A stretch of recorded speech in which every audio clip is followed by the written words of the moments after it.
20 లక్షల ఉద్యోగాల కల్పన లేదంటే నిరుద్యోగ భృతి ఇస్తామన్నామని వైసీపీ సభ్యులు ప్రశ్నలకు మంత్రి రామ్ ప్రసాద్ రెడ్డి సమాధానం ఇచ్చారు. కూటమి వచ్చాక 6,28,000 ఉద్యోగాలు కల్పించామని చెప్పారు ఆయన. నిరుద్యోగ భృతి గురించి మాట్లాడారు అధ్యక్ష.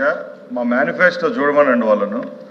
20 లక్షల ఉద్యోగాల కల్పన లేకుంటే అన్నాం అధ్యక్ష. దాన్ని చూడండి, అని బాగా చూడమనండి.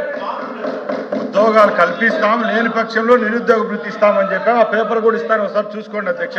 సార్, కంపెనీలు వస్తేనే ఉద్యోగాలు వస్తాయి సార్. మీ ఇంట్లో మా ఇంట్లో పనిచేయరు, కంపెనీల్లోనే ఉద్యోగాలు చేసే వాళ్ళు ఉండేది. లక్షల మంది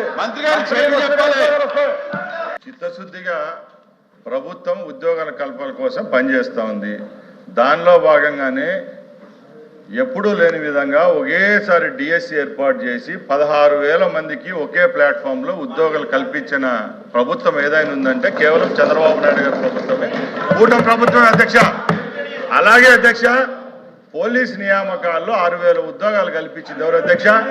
ఈ ప్రభుత్వం కాదా? ఇన్ని లక్షలాది కోట్లు పెట్టుబడులు రాష్ట్రానికి వస్తున్నాయంటే అది కేవలం బ్రాండ్ చంద్రబాబు నాయుడు గారు వస్తున్నాయి. గతంలో 900 కంపెనీలు ఎన్నికెళ్ళిపోయి అధ్యక్ష 6,28,347 ఉద్యోగాల కల్పన జరిగింది. దాంట్లో ప్రభుత్వ ఉద్యోగాలు 30,607, ఎంఎస్ఎంఈలో 2,48,906, జాబ్ ఫెయిర్లు జాబ్ మేళాలు పెట్టడం ద్వారా వచ్చిన ఉద్యోగాలు 1,46,627, పరిశ్రమల రంగం ద్వారా 95,174, ఫుడ్ ప్రాసెసింగ్ వల్ల 64,000, ఐటీ రంగంలో 13,866, పర్యాటక రంగంలో 5,028 ఉద్యోగాలు చేశాం.